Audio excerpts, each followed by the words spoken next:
ராகுல் காந்தி எந்தெந்த இடத்துக்கெல்லாம் ஓட்டு அதிகார யாத்திரான்னு போனாலும் அந்த இடத்துல எல்லாம் வாக்குப்பதிவு அதிகமாக நடந்திருக்குது. இது பிரேசிலியன் மாடல், இது இட்டாலியன் மாடல். என்னடாப்பான்னு கேட்டேன். 1983 சோனியா காந்தி அந்த அம்மா ஓட்டு போட்டிருக்குது. She is a foreigner. The question is, a lady from Italy who was not a citizen of India in 1980, how did her name get into this list? எந்த முயற்சி எடுத்தாலும் சரி, திமுக அடுத்த ஆட்சியில் அமரக்கூடாது தமிழகத்தில் என்பதில் பாஜக உறுதியாக இருக்கிறது என்று அடித்து போட்டு சொல்லியிருக்கிறார். பப்பு பப்பு தப்பு என்றெல்லாம் வர்ணனை செய்தார். पप्पू अच्छा बोल नहीं सकता, टप्पू अच्छा देख नहीं सकता, अप्पू सच सुन नहीं सकता. ஒரு பெரிய ட்ராலியில இவ்வளவு பெரிய ஒரு 50 கிலோ உள்ள பேப்பர்லாம் கொண்டு வந்தார். இதான் ஓட்டு சோரி ஓட்டு சோரின்னு. நார்த் இந்தியால பேஸ்ட் பேப்பர் காரன் கபாடி வாலான்னு சொல்லுவாங்க. அது சிரிக்காதீங்க Seenivasan. Kolahalas TV YouTube channel, இது வாய்மையின் எக்காலம்.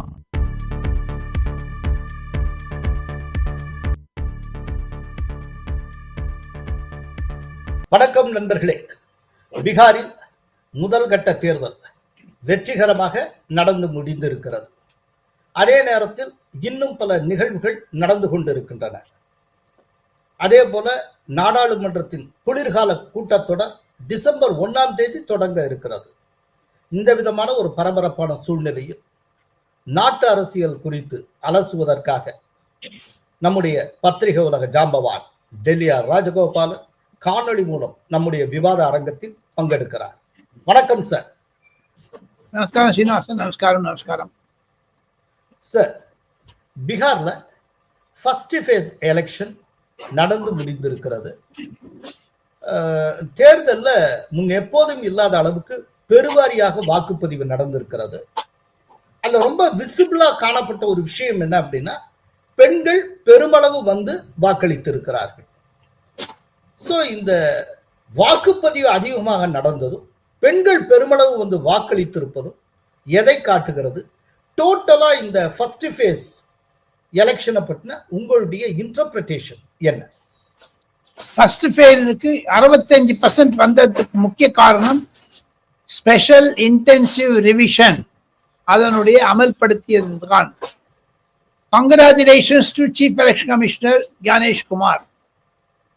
இதுல வந்து சொல்ல போனீங்கன்னா, a big egg on the face of Rahul Gandhi and Congress.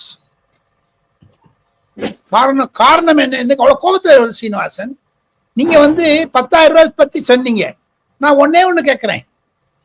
Bihar என்றால் வன்முறை. நேற்று நான் தேர்தல் கமிஷன் ஒரு மூத்த அதிகாரி பேசிக் கொண்டிருந்த போது அவர் என்னிடம் ஒரு விளக்கம் சொன்னார். அது கோலானியர்களுக்கு ஒரு புதிதாக இருக்கலாம். பீகார்ல 120 தொகுதியில் நடந்த தேர்தல்ல ஒரு ரீபோல் இல்ல ராஜகோபால் சொன்னார். வன்முறை இல்லை என்று.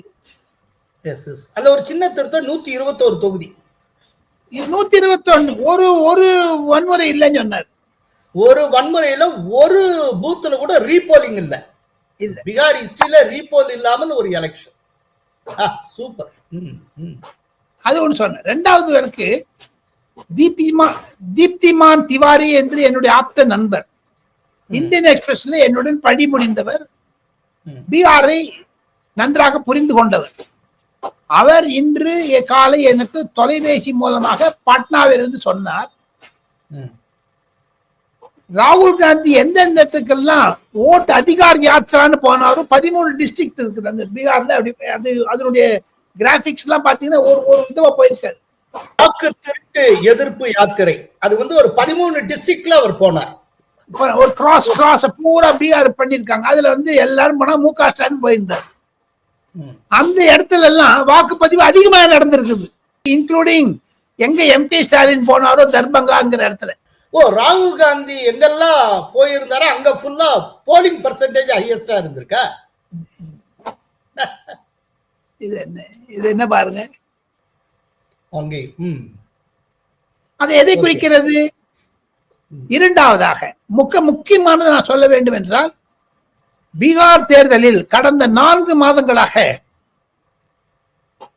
பிரதமர் நரேந்திர மோடி அவர்கள் கான்சென்ட்ரேட் பண்ணது பூத் ஏஜென்ட்ஸை பத்தி சொன்னது 10,000 ரூபாய் கொடுத்ததை தவிர பல வளர்ச்சி திட்டங்களை கொடுத்ததை தவிர 80% he devoted time for Bihar. O Amit Shah 100%, Yogi Adityanath 80%, Rajnath Singh 80%. பீகாரில் வெற்றி என்றால் நிதிஷ்குமார் 100%. ஓகே இதுதான் வெற்றி. ஒரே தேனி மாதிரி கொட்டினாங்க கொண்டு போய். உதாரணத்துக்கு சொல்லுகிறேன், தேஜஸ்வி யாதவ் 75% கான்சென்ட்ரேட் பண்ணார். அவருக்கு டூ ஆர் டை சிச்சுவேஷன், வாழ்வா மரணமா என்பது. ஆனால் ராகுல் காந்தி மங்கோலியா, கொலம்பியா, பிரேசில் அங்கெல்லாம் போயிட்டாரு. பிரியங்கா காந்தி போனாங்க வயநாடு, பெங்களூர். அவங்க கான்சென்ட்ரேட் பண்ணது 30% கூட இல்லை, 40% கூட இல்லை. இது என்னங்க இது நடுவுல பாருங்க, எலெக்ஷன் கேம்பெயின் ஓட்டு சோரின்னு சொன்னாங்களே தவிர நரேந்திர மோடியும் அமித்ஷாவும் செய்த அணுகுமுறை ஜங்கிள் ராஜ் என்று 17 ரேலியில குறைஞ்சது 400 தடவை மென்ஷன் பண்ணிருக்காரு ஜங்கிள் ராஜை பற்றி நரேந்திர மோடி. ये पुराने दिन वापस लाना चाहते हैं तो जंगल राज ही याद आएगा. आरजेडी कांग्रेस के लोग छर्रा, कट्टा, दूनाली और घर से उठा लेने की धमकी देने लग गए हैं. इस चुनाव में भी जंगल राज वालों का डिब्बा गोल करना जरूरी है.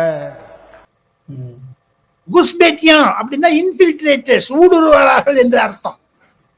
அவளுக்கெல்லாம் நீ ஓட்டு தரணுமான்னு என்று அமித்ஷா கேட்டிருக்கிறார்.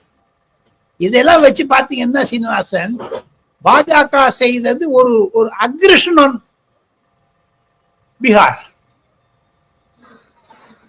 நிதிஷ்குமார் செய்தது மாபெரும் சாதனை. 20 வருடங்கள் ஆனாலும் அவருக்கு எதிர்த்து ஒரு ஆன்டி இன்கம்பன்சி இல்லை. அதை பல பத்திரிகையாளர்கள் தங்களுடைய டிஸ்பாச்சில் சொல்லியிருக்காங்க, including Rajdeep Sardesai and others, those who are against BJP. Okay, இவ்வளவு வச்சு பாருங்க, குஸ்பேட்டியா, ஜங்கல் ராஜ். இப்ப காங்கிரஸால ஒண்ணும் சொல்ல முடியல. ஏங்க காங்கிரஸ் ஓடி போனாங்க இதுல இருந்து? ஓகே சார், இதுக்கு மத்தியில பீகார்ல ராகுல் காந்தி முன்னெடுத்த அந்த வாக்கு திருட்டு பிரச்சாரம் மக்களாலேயே முறியடிக்கப்பட்டு விட்டது அப்படிங்கிறத உணர்ந்த பிறகு, அது ஃபர்ஸ்ட் ஃபேஸ் எலெக்ஷன் மூலமா உணர்த்தப்பட்ட பிறகும் ராகுல் காந்தி திருந்தல. கரெக்டா ஃபர்ஸ்ட் ஃபேஸ் எலெக்ஷன் அன்னைக்கு ஹரியானால வாக்கு திருட்டு நடந்திருக்குன்னு டெல்லியில பிரஸ் மீட் நடத்துகிறார். டெல்லியில அவர் என்னைக்கு பிரஸ் மீட் நடத்தாரோ அன்னைக்கு தான் இங்க தாவேகாவுடைய பொதுக்குழு கூட்டம் நடந்தது. ஆனால் தமிழ்நாட்டில் இருக்கக்கூடிய பல மீடியாக்கள் தமிழ்நாட்டில் நடந்த தாவேகா பொதுக்குழு கூட்டத்தை விட்டுட்டு ராகுல் காந்தி சொன்ன அந்த பிரஸ் மீட் இருக்குல்ல, அதை இங்க இரவு விவாதத்துக்கு எடுத்துக்கொண்டார்கள். என்ன திடீர்னு ராகுல் காந்தி ஹரியானாவை கண்டுபிடிச்சிருக்கார்? ஹரியானா எலெக்ஷன் முடிஞ்சு 1 வருஷம் ஆயிடுச்சு. அடுத்த எலெக்ஷன் வர்றதுக்கு இன்னும் 4 வருஷம் இருக்கு. அத கரெக்டா பீகார் ஃபர்ஸ்ட் ஃபேஸ் எலெக்ஷன் அன்னைக்கு ஏன் சொல்றாரு? ஏதாவது அஜெண்டா இருக்கா? Hidden agenda? இது என்ன சார்? ஹைட்ரஜன் பாம்பு சீனிவாசன், அதான் ஆட்டம் பாம்பு சார். ஏற்கனவே போட்ட ஆட்டம் பாம்பு ஹைட்ரஜன் பாம்பு ஒண்ணு வெடிக்கலையே சார். அது சிவகாசி பட்டாசு அளவுக்கு கூட சத்தம் கேட்கலையே சார். இந்த இப்போ பீகார்ல மக்களாலேயே முறியடிக்கப்பட்டிருக்கு. மக்களால் முறியடிக்கப்பட்டிருக்கிறது. அதை தவிர தாங்கள் கூறியது மாதிரி ஏன் அதை எடுத்துக்கொண்டார் என்றால், ரொம்ப கன்வின்ஸா பண்ணிட்டோம், சென்சேஷனல், ஐ காட் 100% ப்ளூர் அப்படின்னுட்டு ஒரு பெரிய ட்ராலியில தன்னுடைய இவ்வளவு பெரிய 50 கிலோ உள்ள பேப்பர்லாம் கொண்டு வந்தார். இதான் ஓட்டு சோரின்னு. அது அந்த போட்டோ நீங்க பார்த்திருப்பீங்கன்னு நினைக்கிறேன். நார்த் இந்தியால பேஸ் பேப்பர்காரனுக்கு கபாடி வாலான்னு சொல்லுவாங்க. அது சிரிக்காதீங்க சீனிவாசன், அது அவர் இழுத்துன்னு வந்தாரு பாருங்க. அந்த கபாடி வாலா மாதிரி பழைய பேப்பர் மாசத்துல போவாங்க பாருங்க, அந்த மாதிரி பண்ணாரு. ஒண்ணு. இரண்டாவது, ராகுல் காந்தி நினைத்தார் இது பீகாரில் பிரதிபலிக்கும் என்று. அது பிரதிபலிக்கவில்லை. தேஜஸ்வி யாதவே போன் பண்ணி சொல்லியிருக்காரு, please do not make it now. எனக்கு வர ஓட்டெல்லாம் போயிடுதுன்னு லாலு யாதவ் சோனியா காந்தி கிட்ட சொல்லியிருக்காங்க பண்ணாதேன்னுட்டு. இது நடுவுல சீனிவாசன் இப்ப எல்லாரும் சொல்லுவாங்க பாருங்க, வாயில சனி இருக்குது, 7 நாள் சனி வாயில இருக்குது, அந்த நாட்கள் இருந்தவர் எப்படின்னு பண்ணி இந்த பிரேசிலியன் மாடல் சொல்லி விட்டாங்க. அந்த பிரேசிலியன் மாடல் சொல்றதுக்கு முன்னாடி 4 பிரபல தொலைக்காட்சிகள், times now, India today, republic, G news, அதை தவிர இந்தி சேனல்ஸ், இங்கிருந்து டெல்லியிலிருந்து எந்த இடத்துக்கு இவர் சொன்னாரோ இந்த ஜீண்ட் ரோட்டக் என்ற இடங்கள் 1 மணி நேரத்தில் நீங்க போயிட முடியும். அந்த இடத்துக்கு போயிட்டு எல்லாரும் இன்டர்வியூ பண்ணிருக்காங்க அந்த பெண்மணிகளை. அவங்க சொன்னாங்க, நான் ஓட்டு போட்டேனே, எனக்கு யாரும் சொல்லல, ஓட்டு கார்டை பத்தி எனக்கு என்ன தெரியுது, வேண்டாம், நான் ஆதார் கார்டு எடுத்துன்னு போனேன், அந்த பிஜேபியில இருந்து காங்கிரஸ்ல இருந்து கொடுத்த சீட்டை வச்சு அந்த நம்பரை பார்த்துட்டு போனேன். நானு நீ என்னுடைய போட்டோ வந்து பிரேசிலியன் மாடல் போட்டிருக்கான்னு சொன்னா, இங்க உள்ளூர்காரன் அந்த ரோட்டக் ஜிண்டில் இருக்கக்கூடிய எலெக்ஷன் தேர்தல் அதிகாரி எங்களுக்கெல்லாம் விரோதம், எங்களுடைய மாமா பையனுக்கு பேரன் அப்படிலாம் அவன் என்ன பண்ணா ஒரு மாடல் போட்டு விட்டார். அந்த ஒரு பெண்மணி சொல்லியிருக்காங்க. ஓ, இது இன்டர்னல் சாபிட்டேஜ். அது ராகுல் காந்தி புரிஞ்சுக்க முடியல, போட்டு விட்டான். இது நடுவில் என்ன ஆச்சுன்னு வச்சுங்க, இது முடிஞ்சது அன்னைக்கு ராத்திரி 8 மணிக்கு நான் டைம்ஸ் டிபேட்ல இருந்தேன். அமித் மாலே ஒரு பெரிய பாம்பை போட்டார்.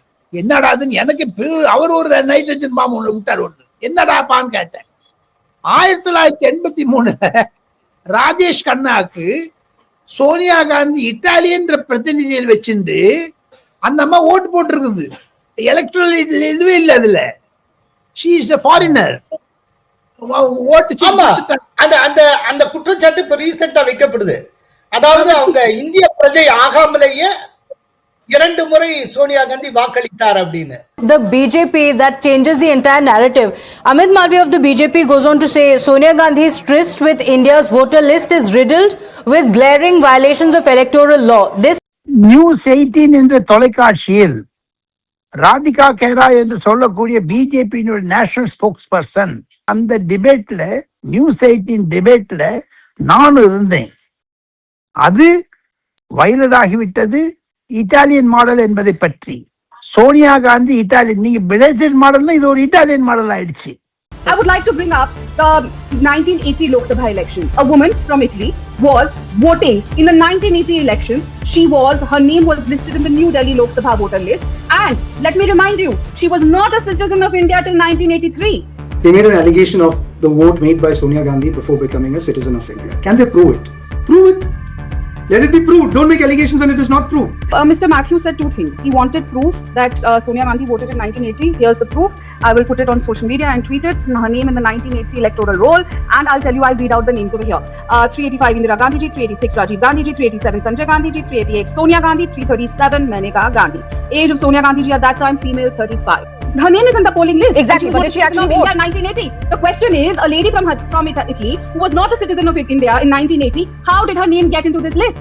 Who got her name in here? இந்த பிரேசிலியன் மாடல் சொல்லலாம், பிஜேபி இட்டாலியன் மாடல் சொல்லக்கூடாது. இது ஒரு புது திருப்பம். ஆக மொத்தம் வரக்கூடியது பார்த்தா 1983 சீனிவாசன் சூரிய பிரகாஷ் என்று சொல்லக்கூடிய Indian express editor best analysis பண்ணி எழுதியிருக்காரு. சோனியா காந்தி ராஜேஷ் கண்ணாக்கு ஓட்டு போட்டாங்க ஆஸ் எ ஃபாரினர் என்று. இதுக்கு ராகுல் காந்தி பண்ணாரு பாருங்க, இந்த ட்ராலியை கொண்டு வந்தாரு பாருங்க, 80 கிலோ ஓட்டுச்சோரின்னு. அது நெல்லிப்பை ஆயிடுச்சு. இதுதான் நடந்தது. இதெல்லாம் புரிந்து கொள்ள வேண்டும் என்றால் ராகுல் காந்தி அந்த ஹரியானா டிஸ்ட்ரிக்டுக்கு போய் அந்த அம்மையார் படத்தை பார்த்து இன்வெஸ்டிகேட் பண்ண வந்திருக்கோம்.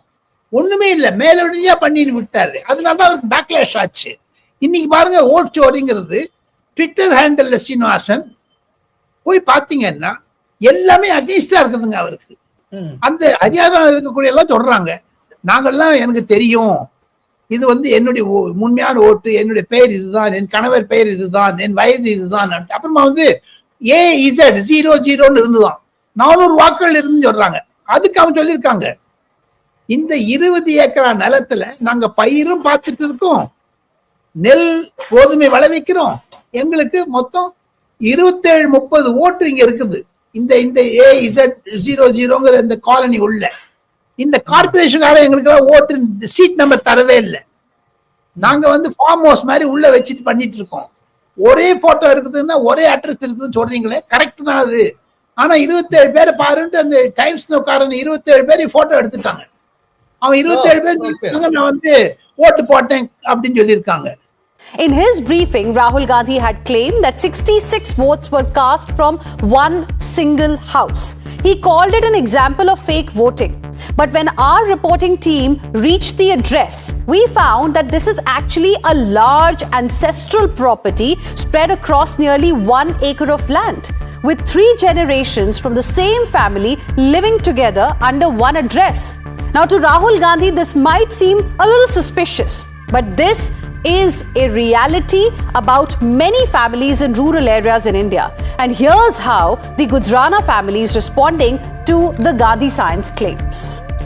ये मेरे पिताजी हैं, वो मेरे चाचा जी हैं, वो मेरा छोटा भाई है, ये मेरे बड़े भाई हैं, वो भी मेरे बड़े भाई हैं, और इधर भी मेरा छोटा भाई है, ये बड़े भाई हैं, उधर दोनों छोटे भाई बैठे हैं, पीछे भतीजे हैं, और ये भाई है, ये भी भाई हैं. तो पूरा परिवार है, मतलब संयुक्त परिवार, मतलब पहले इकट्ठा परिवार. இதெல்லாம் இந்த ஒரு புத்தி கூர்மை மாண்புமிகு எதிர்க்கட்சி தலைவர் மாண்புமிகு ராகுல் காந்திக்கு தெரிந்து இல்லையே என்பதுதான் வருத்தமாக இருக்கிறது. ஓ ஓகே சார், பாவம் சார் ராகுல் காந்தி. பாவம் ஏன் சொல்றீங்க சார்? பாவம் ஏன் சொல்றீங்க சீனிவாசன்? என்ன பாவம் சார்? ஊர்ல எல்லாம் நெருப்புங்கிறாரு, ஆட்டம் பாம்புங்கிறாரு, பார்லிமெண்ட் உள்ள கிருஷ்ணால போட்டேன்னு இந்தியா பத்தின அறியும் ஜென்சிங்கிறாரு. அவர் சொல்ல போனா அந்த அமித் மாலவியா கிட்ட சொன்னாரு இஸ் ஆன்டி நேஷனல் அப்படின்னாரு. அது எல்லாத்துக்கும் மேல ரொம்ப உச்சகட்டமா ரொம்ப ரொம்ப பாதிப்பை ஏற்படுத்தக்கூடிய ஸ்பீச் ஒன்று இப்ப ரீசெண்டா பேசி இருக்கிறார். ராணுவத்துல இடஒதுக்கீடு ஏன் இல்லை அப்படின்லாம் கேட்டிருக்காரு. இவங்களுடைய காங்கிரஸ் கட்சி தான் கடந்த 60 ஆண்டுகளாக ஆட்சி செய்திருக்கிறது. அதாவது தேவைன்னா காங்கிரஸ் ஆட்சி காலத்துல ஏன் இம்ப்ளிமெண்ட் பண்ணல? ஏன்னா தேச பாதுகாப்பு ரொம்ப ரொம்ப முக்கியமானது. அதனால அங்க வந்து அதுக்கு பொருத்தமானவர்களை மட்டுமே தேர்ந்தெடுப்பது, அதுல வந்து இடஒதுக்கீடு எதுவும் கிடையாது. அது எப்போதுமே விதிவிலக்கான ஒரு துறையாக வைத்திருக்கிறோம். இது சுதந்திரம் பெற்ற காலத்திலிருந்து காங்கிரஸ் வகுத்த ஒரு கொள்கை. காங்கிரஸ் தான் இந்த விதமான கொள்கையை வகுத்து, மற்ற எல்லாத்துலயும் இடஒதுக்கீடு உண்டு, அதுல மட்டும் கிடையாது.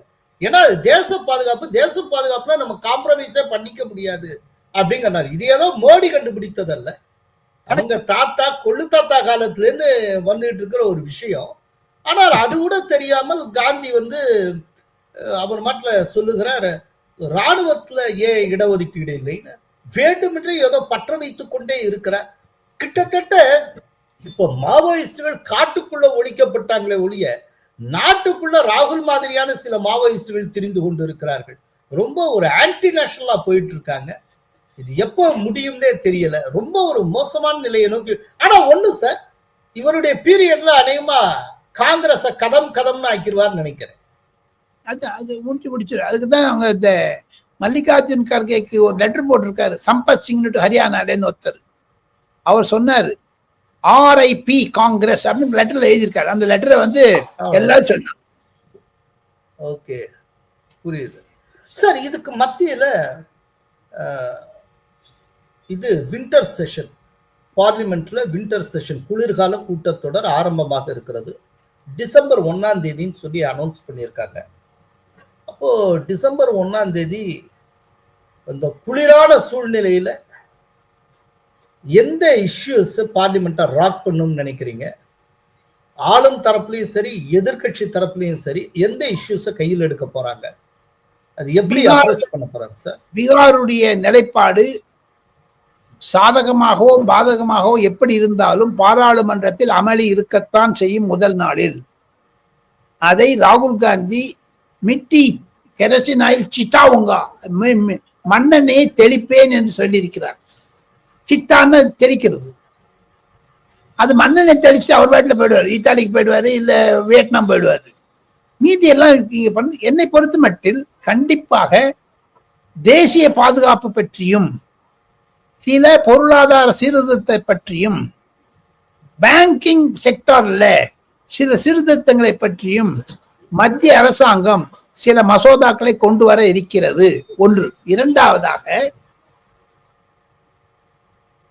பல முயற்சிகளுக்கு பிறகு பாரதிய ஜனதா கட்சியினுடைய முக்கிய கொள்கையான வந்தே மாதரத்தை பற்றி நாடாளுமன்றத்தில் ஒரு மசோதா வர இருக்கிறது. அது முழு பாடலையும் நாங்கள் அப்படியே அடாப்ட் பண்ண போறோம் சொல்லிட்டு. காரணம் என்னன்னா, இப்ப வர பாடல் எல்லாம் சில வரிகளை எடுத்திருக்கிறார்கள். மா துர்காவை பற்றி எடுத்திருக்காரு நேரு அவர்கள். சோனியா காந்தியினுடைய மாமியார் இந்திரா காந்தி எடுத்திருக்காங்க. எப்படி 1975 செக்குலரிசத்தை சேர்த்தாங்களோ இந்தியன் கான்ஸ்டிடியூஷன்ல, எப்படி நேரு இந்திய கான்ஸ்டிடியூஷன் புக்ல இருந்து ராமர் படத்தையும் சிவபெருமான் படத்தையும் நம்ம குருநானக் படத்தையும் நட்ராஜர் படத்தையும் எடுத்தாங்களோ, அதே மாதிரி வந்தே மாதரம் பாடல்ல இருந்து 4 வரிகள் சததூஷினி மா துர்கா அப்படிங்கிற வார்த்தை எடுத்திருக்காங்க. அதை மசோதாவை கொண்டு புதுசா பண்ண போவதாக நான் கேள்விப்படுகிறேன். அதை தவிர கரூர் விஷயம் மிக மிக சலசலப்பாக இருக்கும், மிக மிக பரபரப்பாக இருக்கும். கண்டிப்பாக விஜய்க்கு ஆதரவாகவோ எதிராகவோ எப்படி இருந்தாலும் சரி, அந்த ஒரு டிபேட்டும் பொழுது ஹேமா மாலினி அவர்கள் துவக்க இருக்கிறார்கள் அந்த பேச்சை. அனுராக் தாக்கூர் போன்றவர்கள் பேச இருக்கிறார்கள் லோக்சபாவிலும் ராஜ்யசபாவிலும். அதற்கு எதிர்வினைகள் கண்டிப்பாக வரும் திமுகவிலிருந்து.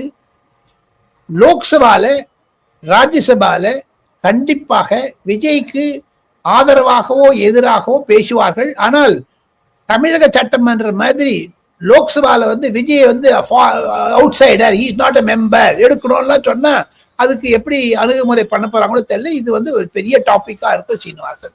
போதாத குறைக்கு நாடாளுமன்றம் 1ஆம் தேதியிலிருந்து 19ஆம் தேதி நடக்க போகுது.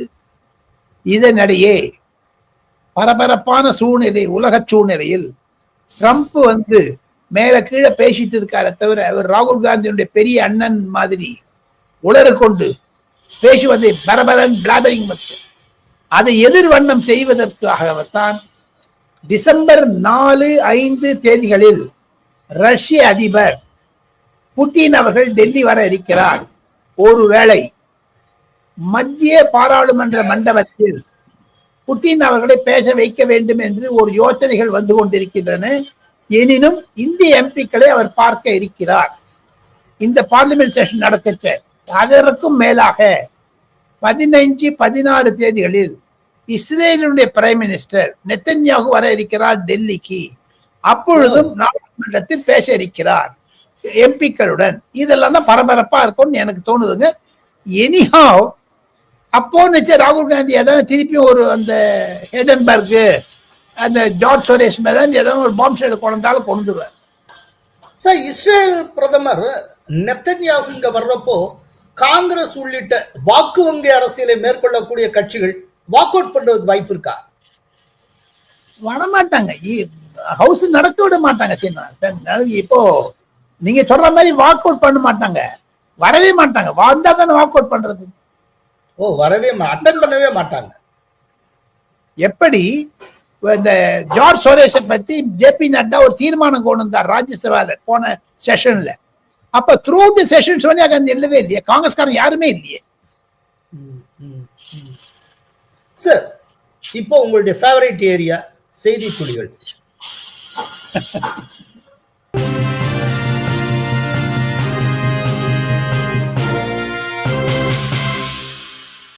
சீனிவாசன், செய்தி துளி 1. உத்தரப்பிரதேசத்துடைய முதலமைச்சர் யோகி ஆதித்யநாத் அவர்கள் 30 அல்லது 30 ரேலியில பீகார்ல கலந்து கொண்டார். அவர் பேசியதனுடைய முக்கிய தாக்கம் பல இந்தி தொலைக்காட்சிகளில் விவாத பொருளாகிவிட்டது. அது பலரால் பேசப்பட்டது. அவர் சொன்ன ஒரு மிக அழகான வார்த்தைகள் என்ன என்று கேட்டால், ராகுல் காந்தி அவர்களை நாம் எப்பொழுதுமே பப்பு என்று அழைப்போம், ஆனால் அவருக்கு துணையாக சமாஜ்வாதி கட்சியினுடைய தலைவர் அகிலேஷ் யாதவ் இருக்கிறார், அவரை நாங்கள் அப்பு என்று அழைப்போம். போதாத குறைக்கு பீகார்ல தேஜஸ்வி யாதவ் இருக்காங்க, அவரை நாங்கள் தப்பு என்று அழைப்போம். அப்பு பப்பு தப்பு 3 குரங்குகள் மாதிரி இருக்கின்றன, மகாத்மா காந்திக்கு பிடித்த குரங்குகள் என்றெல்லாம் வர்ணனை செய்தால் அது ஒரு மாபெரும் விவாத பொருளாகிவிட்டது. गांधी जी के 3 बंदर थे, बुरा मत देखो, बुरा मत सुनो और बुरा मत बोलो। लेकिन आज इंडी गठबंधन के 3 और बंदर आ गए, पप्पू, टप्पू और अप्पू के नाम पर। पप्पू अच्छा बोल नहीं सकता, टप्पू अच्छा देख नहीं सकता और अप्पू सच सुन नहीं सकता। அது எல்லாத்தையும் ட்ரெண்ட் ஆச்சு சீனிவாசன். அது ஒரு மாபெரும் திருப்பு முனை பீகார் அரசியலில். இது யோகி ஆதித்யநாத்துடைய அப்ரோச் ஒரு ஸ்பெஷலா இருக்கும் சீனிவாசன். செய்தி துளி 2.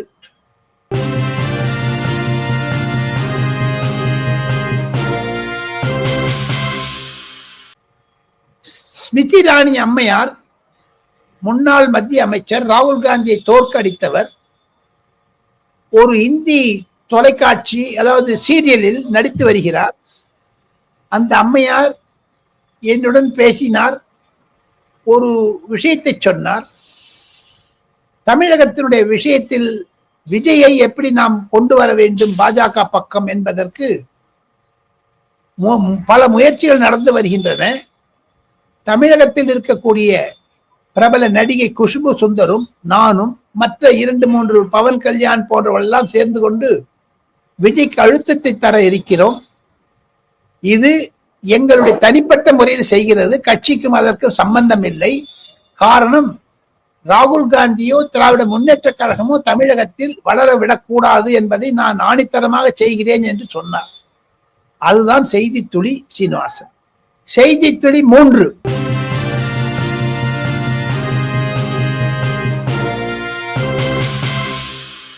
இதுதான் மிக மிக ருசிகரமான சம்பவம் சீனிவாசன். பீகாரில் தேர்தல்கள் இரவு 10 மணிக்கு மேல் பிரச்சாரம் செய்யக்கூடாது. ஆனால் அமித்ஷாவோ 24 மணி நேரத்தில் 16-17 மணி நேரங்கள் தேர்தல் பிரச்சாரத்திலேயே ஒரு வாரம் முழுக்க முழுக்க கான்சென்ட்ரேட் பண்ணி கொண்டிருந்தார். ஒரு பிரபல இடத்தில் அவர் பாட்னாவில் இருந்து தர்பங்கா போக வேண்டி இருந்தது. பாட்னாவில் இருந்து தர்பங்கா என்பது ஒரு 2-3 மணி நேர டிராவல் பை ரோடு. இருப்பினும் 3-4 பல பிரபல தொலைக்காட்சிகளுக்கு இரவு 1:30 2, 2:30 3, 3-4 என்றெல்லாம் டைம் கொடுத்துட்டார். மிட் நைட் ரெக்கார்ட் பண்றதுக்கு, அவருடைய இன்டர்வியூ ரிகார்ட் பண்ண. அதிகாலை கரெக்ட், நீங்க சொல்றது கரெக்ட். அதிகாலை, அது ஏர்லி மார்னிங், ஒரு பிட்வீன் 2 நைட்ஸ். அதுல நவிகா குமாருக்கு 3-3:30 மணி மட்டும் இன்டர்வியூ கொடுத்தாரு. எல்லாம் பேச்சுதான் முடிச்சிட்ட அப்புறம் அம்மையார் கேட்டிருக்காங்க தமிழ்நாடு பத்தி. அதாவது பர்சனல் டாக்ல, இன்டர்வியூல பர்சனல் டாக். இன்டர்வியூ முடிச்சதுக்கு அப்புறம் லைட்டர் வெயின்ல அவங்க பேசிட்டு இருக்கிறப்போ கேட்டிருக்காங்க. எப்பவுமே அரசியல்வாதிகள் நம்மளுக்கிட்டையும் கேட்பாங்க, நம்மளும் சொல்லலாம், அவங்களும் கேட்பாங்க, நம்மளும் கேட்கலாம். அவர் சொன்ன இந்த அம்மா விஜயை பத்தி கேட்டிருக்காங்க. 2 விஷயங்கள் தமிழ்நாட்டில இருந்து நிறைய எங்களுக்கெல்லாம். ஏன்னா அவங்களுக்கு இங்கிலீஷ் ஆடியன்ஸ் பெங்களூர், தமிழ்நாடு, ஹைதராபாத், கேரளா, அது மாதிரி தான். சவுத் இந்தியாவில தான் இந்த இங்கிலீஷினுடைய ஆடியன்ஸ் இருக்கு, நார்த் இந்தியாவில் அவ்வளவா கிடையாது. அது பேசும் பொழுது அமித்ஷா அவர்கள் சிரித்த முகத்துடன் சொல்லி இருக்கிறார், நாங்கள் ஏற்கனவே ஏப்ரல் மாதத்திலே முடிவு செய்து விட்டோம், எடப்பாடி பழனிசாமி அவர்கள் தான் என்டிஏவினுடைய தலைவர் தமிழ்நாடை பொறுத்த மட்டில். அவர் எந்த முடிவு எடுக்கிறாரோ அது எங்களுக்கு சம்பந்தம், விஜயை பற்றியும் மற்ற பற்றியும் எல்லாம் சொல்லி. அப்ப சொல்லச்சு இன்னொன்னு சொல்லியிருக்காரு, நான் ராஜ்யசபாலே சொல்லிட்டேனே, தமிழ்நாட்டிலையும் சொல்லிட்டு இருக்கேனே, டிஎம்கே சர்க்காருக்கு உக்காடுக்கே பேங் தூங்கா, திமுக அரசை நான் வேருடன் கயற்றி அடிவேன் என்று. அத கூட இன்னொன்னு சொல்லியிருக்காரு, எந்த முயற்சி எடுத்தாலும் சரி, யார் எடுத்தாலும் சரி, திமுக அடுத்த ஆட்சியில் அமரக்கூடாது தமிழகத்தில் என்பதில் பாஜக உறுதியாக இருக்கிறது என்று அடித்து போட்டு சொல்லியிருக்கிறார். அதுதான் செய்தி துளி 3 சீனிவாசன். ராஜகோபாலன், வழக்கம் போல நிறைய வாரி வழங்கி இருக்கிறீர்கள். மிக்க நன்றி. கோலஹலாஸ் டிவி யூடியூப் சேனல், இது வாய்மையின் எக்காலம்.